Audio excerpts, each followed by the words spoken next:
The Republicans keep trying to cast themselves as the party of the working man. The out-of-touch elites. No. Those are the libs. Now, Ted Cruz, he decides that he's going to go after John Kerry. So now he's going to do so in an interesting way that involves private jets. And he's going to end up owning himself. John Kerry has a private jet that has flown dozens of times this past year all around the country. I don't know about you, but I don't have a private jet. I don't believe any of the people on this stage have their own private jet. Portman does. Yeah.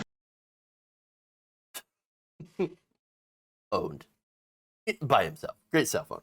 So now, Rob Portman, he's like, no, I don't have a private jet. No, I don't have a private jet. In fact, here he says, does Delta count? I fly back and forth to Ohio and coach twice a week. Yeah, press X to doubt. I don't believe it at all. Bull fucking shit. I don't think any of these people at all ride in coach or economy. The only person that I've ever seen fly economy is Bernie Sanders, the only politician. Why? Because Bernie Sanders is the poorest member of the Senate, even though Bernie Sanders technically is a millionaire. Why? Because he wrote 2 successful books. As for Portman, much more successful. In fact, his family owns the oldest continuously operated business in Ohio and has a net worth estimated of about $10,827,000, $545 by Open Secrets in 2018, and $10,400,000 by roll call. So that was back in January. So he's rich. He's rich. So, but then again, understand that most people in Congress are rich. And I actually don't even have an issue with wealth up to a certain point, because I think the real point is how you get the wealth. I'm against, for example, the existence of billionaires. Why? Nobody makes $1 billion without stepping on somebody. For example, Jeff Bezos.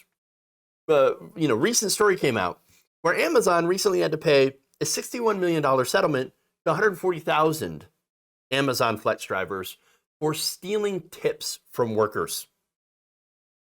These drivers actually end up using their own vehicles. So, they put miles, wear and tear, tires, gas, etc., and they deliver groceries to people. So that's very minimal operating costs for Amazon. And most of the costs are borne on you. Now, as in return for that, you're supposed to get 100% of the tips, right? But then Amazon comes around and steals your wages. Literally. In fact, the highest amount of this settlement went to a single Amazon Flex driver that actually had $28,000 stolen by Jeff Bezos. Jesus Christ.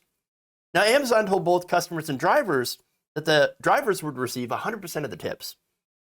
However, that practice ended in 2016, and they didn't say anything about it. Change came when Amazon lowered the hourly pay for Amazon Flex drivers, but did not tell them, making up the difference with customer tips. This is just one example. The overall point being, you do not get billions of dollars without screwing over someone or something. For example, pollution. It's called, privatizing the gains and socializing the losses. Yeah. So now Republicans get millions of dollars for screwing everybody over in Congress, as do corporate Democrats. Sure, absolutely. Joe Manchin, for example, John Tester, Mark Warner, all these people get tons of money for not doing anything for the American people. So I'm pretty sure, though, that this Republicans don't have private jets and are not members of the elite, like the Democrats are, is bullshit. They're all the elite. They're all the elite. And look, as far as Republicans are concerned, look at one of the Capitol rioters who literally flew to Washington, D.C. on a private jet. Save your faux outrage, please. You're all the elites. Now, again, where Ted Cruz might actually have something close to resembling a good point or a fair point is, okay, take the COP26 summit, right, on climate change. So that's a gathering of world leaders and business leaders, and they're all there to talk about, oh, the devastation that will be wrought by climate change. Okay. Except, how did they get there? Well, they all flew there in private jets, which are literally the worst way to travel if you're worried about carbon emissions. And yet, everybody there, who, by the way, showed up on their private jets, ended up going there to make vague, weak promises to do something about climate change that they will never follow through on, ever. If they were serious about climate change, especially Joe Biden, he would actually address the biggest polluter in the world, the US military, which creates more pollution than 140 other countries combined. Greta Thunberg is right when she says the politicians and our leaders, they're all talk and absolutely no action, blah, blah, blah. I mean, we have a literal coal baron that has dictated 100% Joe Biden's climate change agenda. And by the way, not just the coal baron, but the Chamber of Commerce and the energy industry. Not to mention the pharmaceutical industry as well, but that's on, of course, drug prices. So you can see how this goes. This is legalized bribery. Now, the reason, of course, that I'm beating up in the Biden and the Democrats here is because we know it's very, very open. They're very open, Republicans are, about climate denial. They don't believe in climate change. They don't care at all. We expect nothing from Republicans, but we are supposed to expect more from Democrats. At least that's what's being told to people. I know better. I don't expect better from Democrats because I've seen them too much.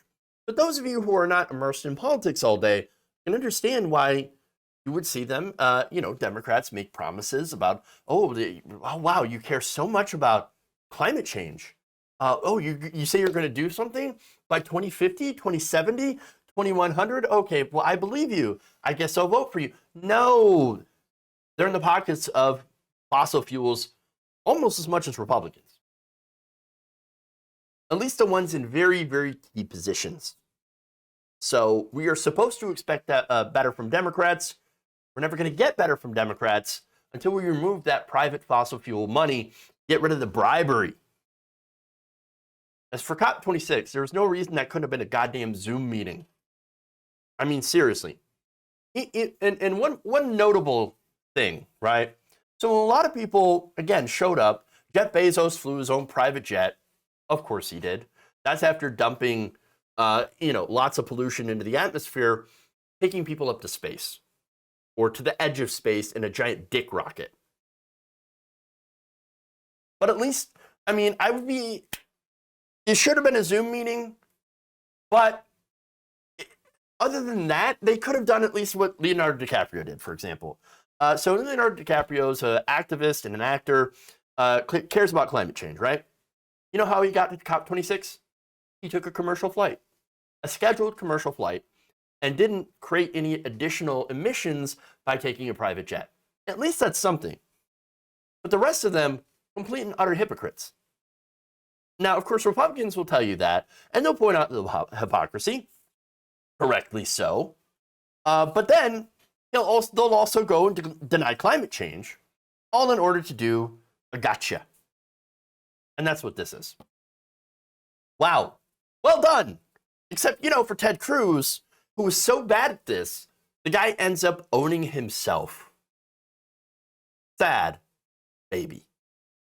If you enjoyed this video, please give us a like and share with your friends. You can subscribe and help out the channel by becoming a patron. It's patreon.com/Jeff Waldorf, or you can become a channel member as well by hitting the join button below.